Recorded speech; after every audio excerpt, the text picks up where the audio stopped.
every brother that's caught in the crossfire. That's caught in the crossfire.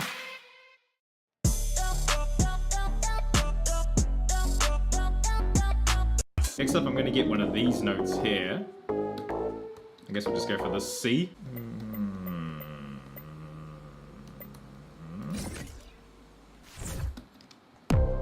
Hey, nice. See how this sounds?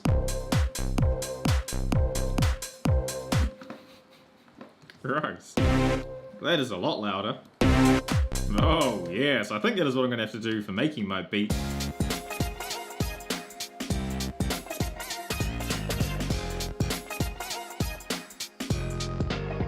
So that took forever, but I am finally finished. We have one super long boy. So now that I've made my tunnel, I think the next thing that I'm going to have to do is I'm going to have to go through and place a metronome along the entire floor, just because I feel like it's going to be a little hard to keep track of where I am. So let's just find some sounds which I could use as a metronome.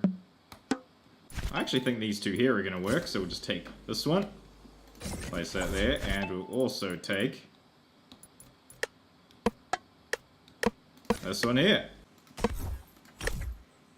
Okay, those sound good. So for this beat, I'm basically just going to have the grid snap set to 4, and I'm just going to treat each block placement as a separate beat. I'm thinking I should be able to get 32 bars out of this tunnel.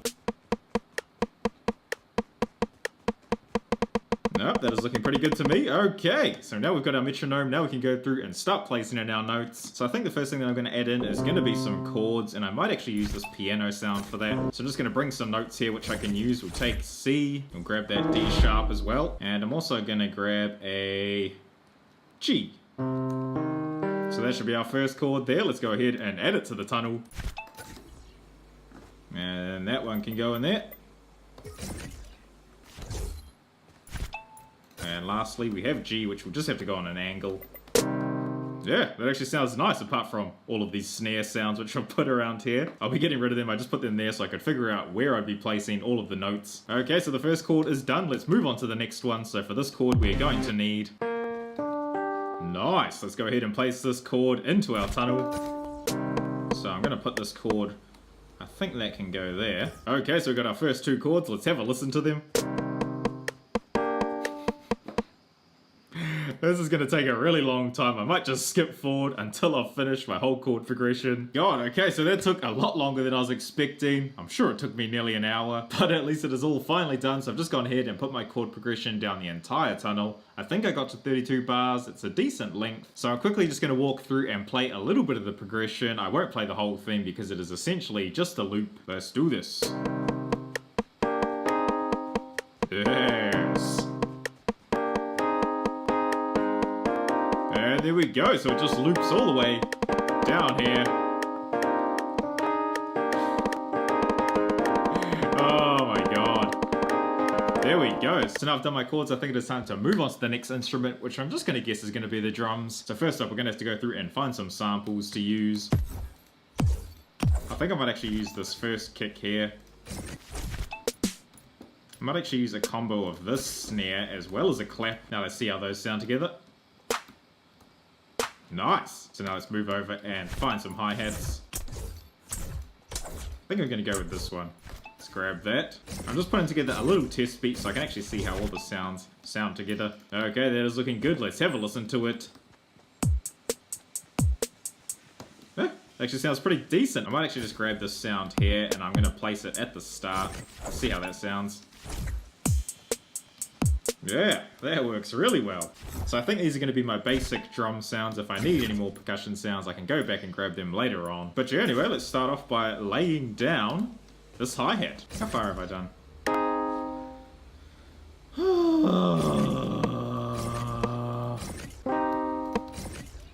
I think that should be the last one right there.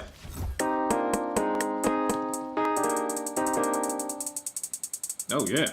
Got them trap hi-hats. Okay, so that took quite a while, but I finally finished off my drum beat. I added on a few extra drum sounds on top of the kick and snare, so I put in this open hi-hat here, and then I've got these two woodblock sounds here, which I've actually lined up to be off the grid. And yeah, that's my drum beat. Let's go ahead and have a listen to it.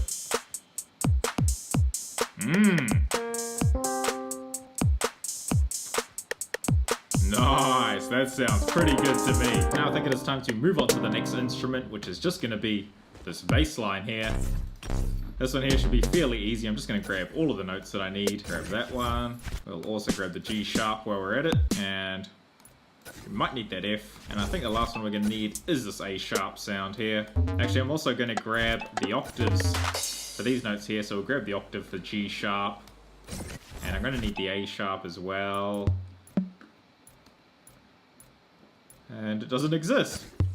Where's my A sharp? So it looks like there is no A sharps in the high octave. That kind of just ruins my idea, but it should be alright. Anyway, let's get to work and start bringing in this bass line. Flip you over, and this one can go up here. And so just gotta flip you over, and I think the G can go in there. Let's give that a try. Yes! Nice, so the next note we're gonna need is the G sharp. I think on the snare will do, just right there. And I think this is gonna be our finished bass line.